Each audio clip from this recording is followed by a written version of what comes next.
Oh boy, am I glad I noticed that 30 seconds in. All you missed was me saying I cosplayed as the Death Star. It was funnier the first time he said it. Yeah, it was surprising the first time I said it. Now it's just... whatever, heard it. I'm old. My jokes are dated, damn. Anyway, we got out of Star Wars Rogue One. And it's perfectly fine. No, I would go as far to say a good movie. An excellent science fiction adventure movie. A great Star Wars movie? It's no Empire. It's the best prequel. It is easily the best prequel. It is easily the best prequel. When we were in the bathroom when we were in the bathroom after the movie, I heard someone behind me go, I don't know, I think that was the worst one ever. And I turned around, and it was like a 15-year-old kid, and I'm like, that's why. Okay. You're an idiot. Okay. It's like, I have several issues with this movie. I do not think it's one of the best Star Wars movies. It's in the worst ever. It's in the top 5. I would say it's, yeah, exactly. I agree. I would even put it in the top 4, maybe. There's shit about Jedi that still pisses me off. I like Jedi way better than this. Granted, yes, I did grow up with Jedi, so there is that whole factor. There's that bias. Beyond that, even objectively, I like Jedi way better than this for some pretty heavy issues that I do have with this movie. But this movie is not flawless by any means. No. It's got some... To me, it had one serious, baffling, painful flaw that I could not get over. Well, before that, you want to get into the positives first? Okay, the positives, acting's great. Yeah, stellar supporting cast. And the 2 leads were fantastic. I thought one of them was. I'll get into that in my negatives. Okay. One of the leads was very good, and the other one I thought was fantastic. I thought Old Boy was pretty damn good. No, he was great. Yeah. Yeah, there are some fantastic supporting players in this movie, and that ass-kicking robot, the Imperial bot... Alan Tudyk, man! Is that who that was? That was Alan fucking Tudyk. God damn, he was good. And he did motion capture. Badass. Like, really funny. Like, super funny. Like, he gets most of the jokes in the movie. Like, he most of the humor in it comes from that character. But he simultaneously throws out one-liners like it's nothing. Like, it's... And they... more often than not, they land. And then, none of them seem terribly forced, which is something that you have a problem with a lot of times with a character that throws out one-liners. Yeah, none of them seem terribly forced to me. I mean, it's obvious they're putting them in there to kind of liven things up and have some humor to it, but he could say a joke and then right after that do something completely and utterly badass. Whether it would be like taking a stormtrooper and beating another stormtrooper with the stormtrooper in his hand. Yeah. Like, it was super cool. I also love how this looks like a 70s sci-fi movie. No. Aside from the CGI. Yeah. The hairstyle is totally 70s in this. No, they did a really good... Because, I mean...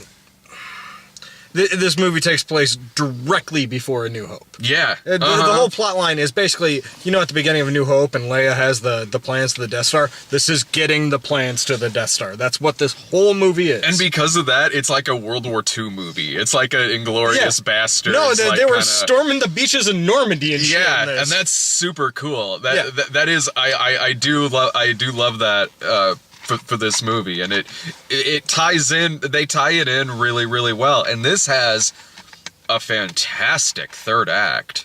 Great action scenes, and just throwing in great shit like there's AT-ATs and all this other nerdy crap that I grew up with and loved, and like there were moments I was like, that's really cool. But then there are things where it's just like, fuck, why?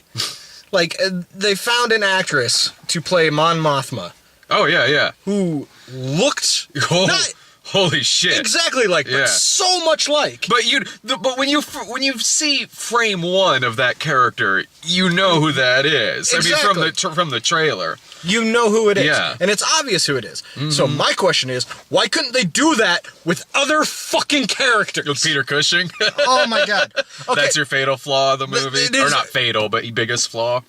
It was distracting. Okay, so about a quarter of the way through the movie, you have this scene, and you see this character from the back, and you're catching you know, the outline of the body. Yeah. You see the hair, a little bit of bald spot. And You know who it is. yeah, it's like, oh, Yeah. fuck, that's Grand Moff. Yeah. And it's like, cool. I'm wondering, how are they going to play this? Peter Cushing's been dead a long Yeah. time. Yeah. Like, how are they going to play this? Like, are they going to have a look-alike? Is it going to be somebody in makeup? And it turns around, and the entire character is CGI. And it's great CGI. It is. But at the same time, the Uncanny Valley thing is there. So it looks like a fucking a really good video Yeah. game cutaway scene character yeah. interacting with real people. Uh-huh. And, CGI characters are great when they're not fucking human. No, yeah, totally. And that's the thing. And it's just like, okay, maybe if it's just a one-off, they wanted to show his face and deliver Right. a line, we'll let it go. But they kept fucking going back to it. He's in this quite a bit. Like 9 or 10 times they go Yeah. back to fucking Grand Moff Tarkin, and it's like, motherfucker, you could have done so much better.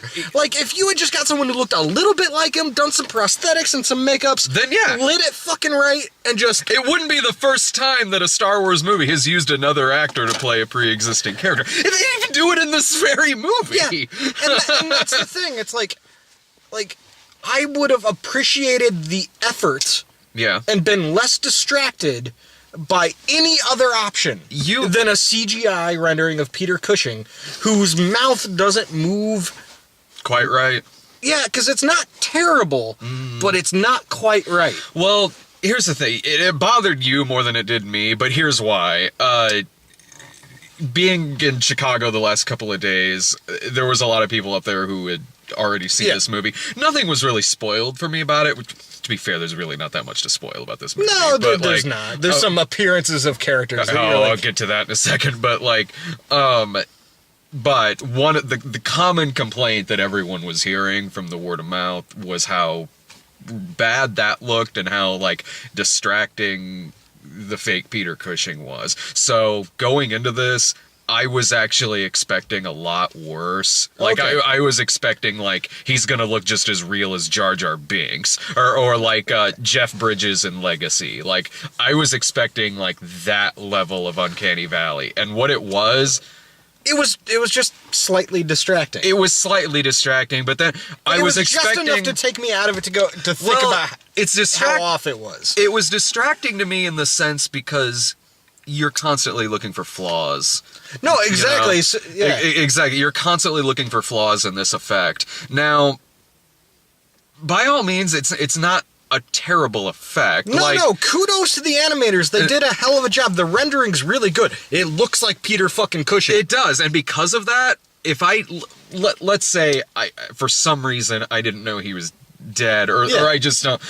Let's just say for some reason I didn't know that was an effect. I don't know if I would have realized it watching it. I would have thought it's there's something off looking about it a little bit. Right. But I probably wouldn't have thought it wasn't an actor there on screen or whatever it is they did with it. However they did, but that's the thing to me is it was they tried their hardest and I'll give them credit for a good effort. Yeah. I really will. Absolutely. But at the same time, for me, if they had just like if you're gonna do that, make it quick. Like do that one line he was gonna give, and then there was no need to keep going back to him. It wasn't necessary to the plot of the movie. Now he looked okay. From here on out, we're going to be getting into spoilers. So if We've already gone into some spoilers.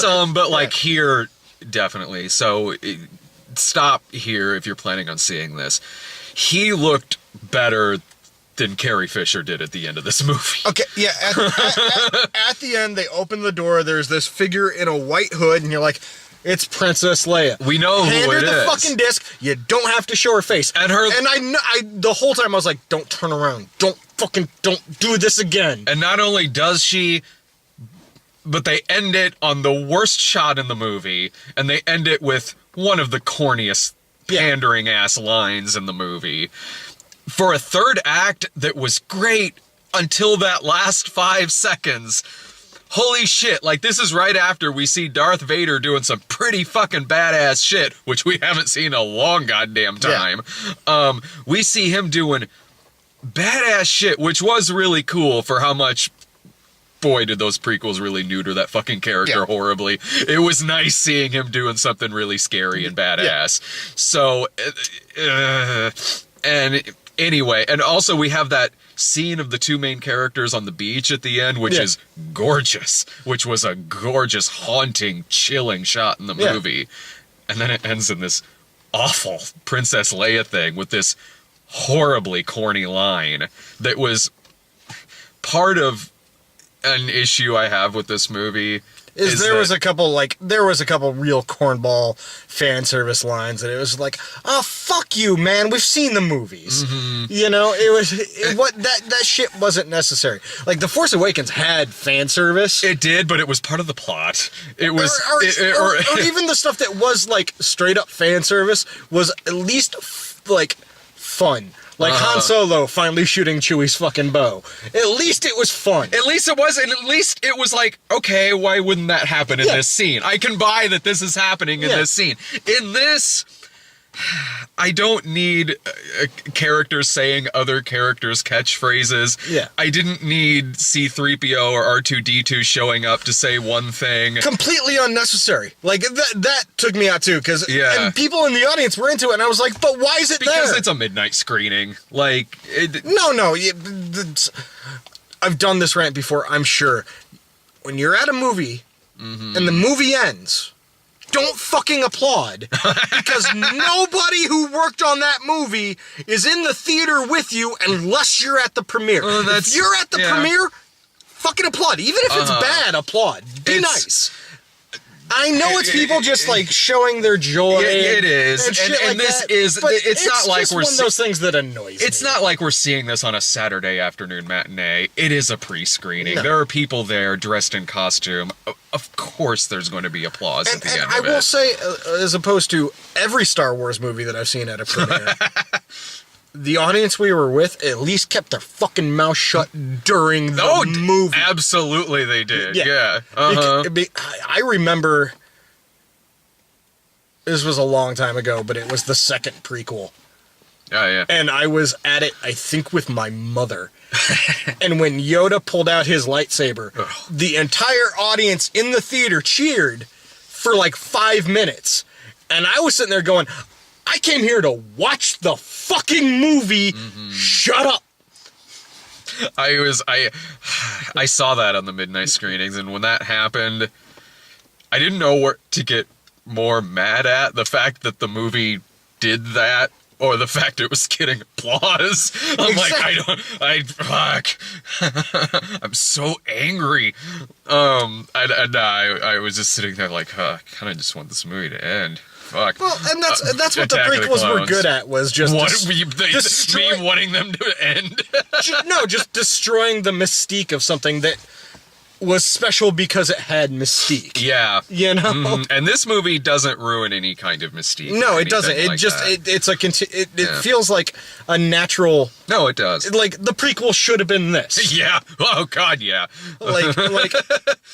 Like if this had come out, like when the prequels came out, I would have been just like, fuck yeah, keep making more, George. Yeah, keep doing it, man. Keep doing it. Oh, the part where like Ponda Baba shows up with the other character, you know, he doesn't like you, I don't like you. When those two showed up, okay, I how the fuck did they? Because the progression of this movie, it's like, okay, it's cool to see those characters. It wasn't for me. I was like, come on, don't do that.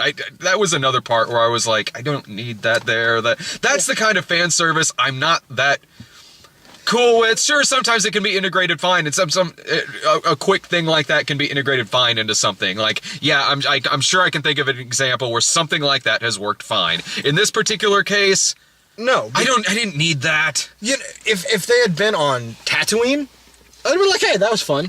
Were they not on Tatooine? No. Oh. They were on another planet that later that day got blown up by the Death Star. So how did those characters make it to fucking Tatooine when the Empire blew that fucking planet to shit? They're the Empire's version of R2 and C-3PO. They're giving evil plans to somebody else. Now, okay, if that spins off into something about those two, like, okay, well, I guess he set it up perfectly fine in this film. I did like seeing Oh, sorry. What were you gonna say? It's like that would be a fun like buddy scumbag movie. Yeah, you know what? I'd be like, all right. Well, I guess one of them you can't understand. yeah, I guess that little fan service thing there was all right. Then you kind of set it up for it. You got me. Movie. That one didn't bother me as much as like the R2D2 and C3PO one, because that one was just out of fucking nowhere. And like the other one that fucking killed me, like I was excited at first. Fucking Jimmy Smits is in this movie. Yeah, I had no problem with that. And that was great, because it actually tied things in nicely to, sadly, the prequels. Sure, yeah. But it tied things in nicely, and I'll give him credit for doing that. Yeah. But he has a line where they're like, entrust this information to someone. And he's like, oh, yes, I trust her with my life. It's like, dude, no, don't do that. Like, and don't say that. Like, with that shit-eating grin, you know that was the one line Jimmy Smits is like, fuck it, I'm just phoning it in. Phoning it in. I got a couple lines. I'll do what I can, and then Yeah. I'll get back to the set of, the on any show now? I love Jimmy Smits. I do, too. He's great. Yeah, Jimmy Smits is awesome. Like, I see Jimmy Smits in anything, I smile for a second. I'm like, fuck Yeah. Jimmy Smits. Fuck yeah, that season of Dexter he was on, he was great. Oh, the last couple seasons of West Wing. Yeah, NYPD Blue. Yeah. Fucking love Jimmy Smits. Smits is great. No, it was cool seeing him pop up in this, but yeah, I kind of thought that too. What you just said, but a huge issue that I have with this movie, I really didn't give a fuck about Felicity Jones, not even a little bit.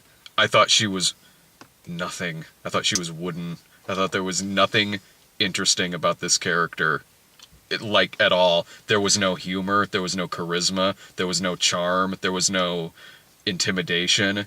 There was no badassness, no coolness, nothing. And I don't need all of those things, but I need one of those things. I didn't think she was bad by any means. She's too wooden to be bad in this film. I didn't even think she was wooden. Oh, God. I just... It was a nothing. There was nothing about that character. No, there really wasn't. It was one of those. It was an ensemble movie where like a couple of the supporting characters, like the two Asian fellas, who were great, Yeah. but they were ridiculous, and that's what made them great. Like, Yeah. like let's throw in a fucking blind Japanese warrior. Yeah, And yeah, and that's the thing, because like, and those characters that could easily be cliched as fuck, but those Sure. actors made them interesting. And yeah, like, and every character in this movie was interesting, but her. She is literally upstaged by everything she acts opposite against in this movie. And I can see where you're coming from with that, and I think it's mostly because everything she acts against in this movie was really good. It's not that there is nothing to this character, even if this character was just its own thing. Look, compare With movies. this character's backstory, I do think they needed an actor that could emote a Exactly. little bit more, because Something. this character had a couple moments where like some serious emotion really would have been great. Yeah. And like I don't think she's a bad actress. No, she's not a bad actress I wasn't at all. upset by the performance, and I didn't think about that watching the movie, but now that you've mentioned it, yeah, she was a little stiff. Yeah, I was thinking about that constantly, because that was the one thing that was not pulling me into the first 2/3 of this movie. If there was something there, a character, like I could have been pulled into Because- everything that's going Because on. there's like a scene where, like, by all means, that character should be righteously angry. Righteously angry, or some. But she's just kind of schoolmarm lecturing, you know? Yeah, that. And even in the action scenes she has, every other character has action scenes a million times better than hers, Yeah. a million times more badass. And think about every movie that's like this, every World War II movie that's kind of like this. Nearly every single one of them that you can think of has a lead character in an ensemble cast that's a million times better than this character. No, yeah, it's yeah, you're right. She kind of was the weak link in the acting. I don't once again, I don't think she was terrible. No, But- she wasn't. But She when wasn't you compare terrible. her to some of but- the other performances in it, where you have, I don't even know the guy's name, but the guy who was the captain was fucking charismatic as holy shit. Yeah, he is great. And I was like, I knew going in, I was like, okay, based on where this movie's going and what they're doing, everyone's gonna die. And I that's one thing I love about this movie. Everyone fucking yes. dies. They went for it in terms of Yeah. that. and the ending scene is with the two characters that are the last ones to go is so gorgeous, and so it is so emotional that in that moment, in that one moment, it's the only moment in the movie where I was legitimately sad to see these two people go. Largely just because of the filmmaking. Yeah. Not so much that, oh man, she's not going to be in any more of these. It was gorgeous filmmaking. Yeah. And the other dude was so good here. Yeah. And then she's got scenes with fucking Alan Tudyk is this amazing robot character. Yeah. And Donnie Yen? I think. Yeah. The blind guy? Donnie Yen. He was great in the movie. Yeah. I might have that name wrong, and I apologize. I am so physically and emotionally tired right now. Why? Stay at home, Dad! I've seen Mr. Mom. Your life should be hilarious. Today, my daughter pooped so hard, it came out of the diaper, up the back, to her shoulder blades. That was me. While I was hungover. holding her on my chest. So she shat between us. Yeah, well, you can blame her all you want, but I paid her $20 to do that. Takes after her daddy. You know who should have been the main character in this? Guy Pearce's character from Lockout. Tie that into this. How amazing would this movie be? I love Lockout. I enjoy the hell out of Lockout. Escape from New York in space. Fucking space? Yeah, with Guy Pearce? Yeah. Amazing. Guy Pearce is one of those guys that's like every time he's in a movie, even if it's like the smallest fucking thing, I get excited because it's fucking Guy Pearce. Me too. Oh, I wish this had Guy Pearce in it. You know what? In the first 2/3 of this movie where I was kind of iffy about it, honestly, which, to tell you the truth, is about how I was in Gareth Edwards' last fucking movie. Oh, Godzilla. Yeah. Which I really liked that Godzilla movie, but my thing was just like, oh man, Cranston was such a better character than... Like, yeah. The people who cut the trailer thought so too. Again, Gareth Edwards' Godzilla, solid third act. Bullshit first 2 acts. I didn't think the first 2 acts of this movie were bullshit, but the last act is far and away better than the first. You know what I was thinking a lot during the first 2 acts of this film? I was sitting there quite a bit going like, this isn't bad. It's iffy, but I was thinking like, this feels like if you were to take the best scenes here in the first 2/3 of this movie, you could probably use them as cut scenes in a really kick-ass video game. Like, this would be a good... It's sort of like they didn't really make the game, they just kind of turned it into a movie. It kind of feels like we should be playing this like 20 years ago on the N64, and we should be playing as Dash Rendar. Like, Dash Rendar. You know? I kind of want to see that movie. Make Shadows of the Empire. The first 2/3 kind of felt that way to me, and because of that, I thought that the first 2/3 were passable. I felt like they were building to something, and that was the thing. It was just kind of like, I think I went into this movie with the understanding of basically what the idea of the storyline is. They're getting the plans for the Death Star, and I was like, okay, so they're building up to something big. Mm-hmm. You know, I kind of figured that's what was gonna happen. You know, I'm glad it did. Yeah. Because we got a kick-ass climax here. Yeah. When those Star Destroyers crash into each other, oh yeah, there is some drop-dead gorgeous effects work in here. No, like the space battles in this were far and away, I think, honestly, the best space battles in any of the Star Wars movies. It's up there, man. Yeah. It's like way up the there. The dogfighting in this one's fantastic. And yeah, they did some stuff that you hadn't seen before. Yeah. No. Oh yeah, like seeing a planet get demolished from the point of view of people on that planet. Yeah. That was cool. That was gorgeous. Because of everything about this movie that I feel works, and when it works really fucking well. There was a large portion of this movie where I was sitting there like, you know, this is pretty good, but I would probably...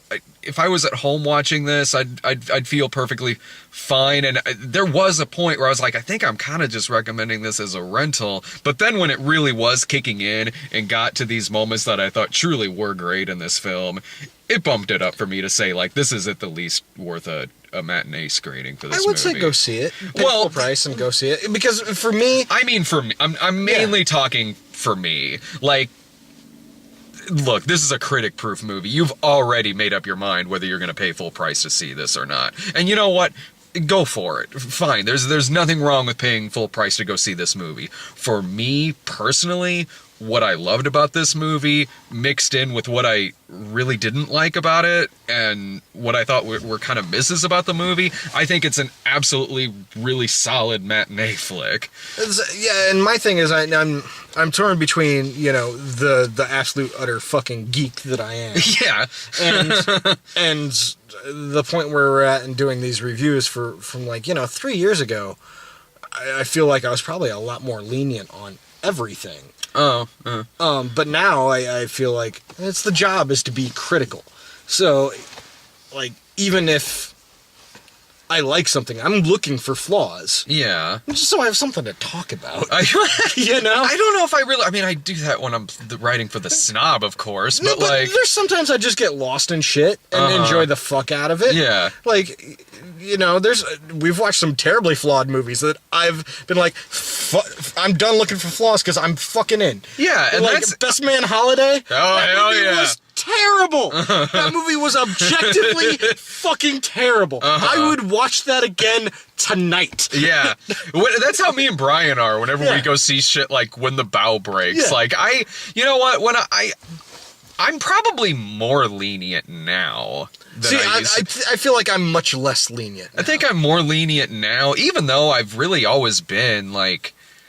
I just want to go to the movies and have a good time. Like, I don't really go in a lot, like, just with, like, a critic helmet on or anything like that. Sometimes I do, of course. Everyone does sometimes. But, like, usually it's just sort of like I want to enjoy myself here. Well, and I think the thing is that for me, the critic helmet comes on more when it's something that I'm inclined to really like. Oh, no, that's true. Yeah, you know, when it's something like Star Wars. Yeah. I'm watching the Star Wars movies since I was a kid. I collected the action figures. I read a bunch of comic books and shit. Like, well, that's just having standards, you know. That's having good standards. Yeah. That's what you should. You should have good standards when you go see something, especially something that's like this, something that we grew up watching ever since we were kids.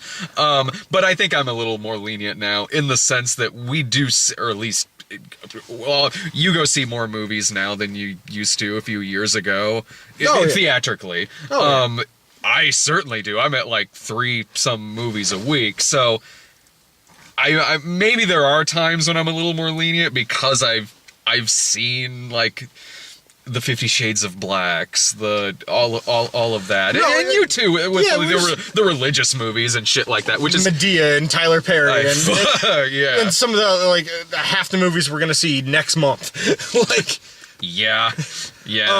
and that's and part of me like it makes me appreciate it when I see something good more. It does me too. And when something's overwhelmingly good and has a few flaws, I'm really willing to overlook those few flaws and enjoy the fuck out of something really good. Yeah. Well, it's, you know, like if I hadn't seen 20 terrible movies already before we saw it, like something like, you know, Neon Demon, I might have found a lot more flaws in. Maybe. I enjoyed that movie so fucking much. That movie is totally my cup of tea, so I probably still would have loved it anyway. Well, it was kind of mine too, you know, because it was just enough exploitation into the artness. Yeah, I was like, this is like it was great. Brad's like milieus just combined. Hell yeah. Our interests were scissoring during that movie. Right there in front of the film, and Keanu Reeves was filming it. Yeah. His shady ass character in that movie. But for this movie, like, I will say the geek in me took over for a lot of it and was willing to overlook a lot of the weak points because I was honestly enjoying the movie. Yeah. I was honestly enjoying the movie. And you're right, the lead actress was a little weak, but at the same time, everything else that was happening around her for the most part, And that's true. I was really into, so I was willing. It didn't really register at the time. Now I think back on it, yeah, she was a little wooden, but everyone else was great. Everyone else was great, and for me, that made it stand out more that she was. See, for me, that was distracted from it. Yeah, You know, and I can see that. I can see why that would happen. But I mean, us seeing so many movies, like what you said a second ago, it does make you appreciate hardcore when we get like the Hell or High Waters and the things like that, and Moonlight. And, and Moonlight was. I know we reviewed that the other week. Yeah. I've been thinking about that movie for a week, and it's just like, fuck, that was a really good movie. damn good. Like, and it had flaws too. Sure. Yeah, but at the same point, it's like that's one of those movies that people are gonna like teach about. I feel that way about, because a day or two ago I saw La La Land, easily one of the best movies I've seen this year. And yeah, it's good movies, mediocre movies, bad movies. It's great coming out to the theater every week. Well, and that's kind of the joy of December too. Yeah. Is for 12 months we go see every piece of shit that comes to town, and in December, oh, it's Oscar season. That's true. It's like That's ooh. very true. So coming up next is Collateral Beauty. No, I know. I agree. I agree with what you're saying. Like, it's Oscar season, Right? And it's everything. like even if I don't get to see it in the theaters, at least I know a lot of the movies that I want to see are coming Yeah, out. Silence is coming out before too long, I think. Silence, I've been looking forward to since. It's okay. One of my favorite movies of all time is The Mission. Oh, the De Niro. Yeah. That was hell yeah. Easily one of my favorite movies of all time, and it seems like Silence is going to be Scorsese's kind of version of The Mission. Yeah. But in Japan, and part of me just that concept alone is fucking amazing. It's gonna be great. It's gonna be 18 hours long, but it's gonna be great. I don't care. I don't care either. Like, I'm down. I'm so sold. I'm so sold on that. I hope it comes to town. I don't know when that's. Oh, dear.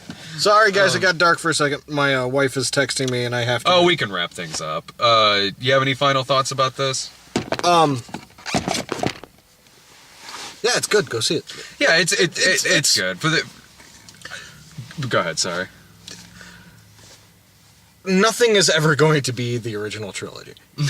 Like, as a Star Wars nerd, nothing is ever going to be those three movies. But if you're expecting someone else to, like, take the reins and make these movies and try and make them good, honestly, I think the last two, I think Disney's found a good formula. Yeah. And I'll give them fucking so much credit for this. I know this is part of a franchise, but this is not a franchise in itself. Like, this movie had a definite fucking end. Yeah. There is no space for a sequel. And anymore, for a major blockbuster movie, that's fucking ballsy. That's and true. I give them so much credit. I do too. It's one of my favorite things about this movie. Yeah. It absolutely is. It's part of why I think the last act of this movie is so great. For all the problems that I have with this movie, it's good. It is. There's things about it you'll really love. There's things about it that'll annoy you, I'm sure. But, like, when it works, it really fucking works. So, I mean, overall, I recommend the movie. I mean, for me personally, I think it's more of a matinee. But I mean, you're already probably planning on paying full price to see this, and you'll be fine. Yeah, and you know, no matter what time you see it at, it is it's a Star Wars movie. It's an epic movie with space battles and a big score. And, you know, see it on the big screen. Yeah. Because shit like this is what we still have theaters. Yeah, exactly. Exactly. Yeah, check it out in the theater. Coming up tomorrow, Sarah and I are seeing Collateral Beauty. I honestly can't wait. My poor fucking wife. My poor put upon wife. See ya.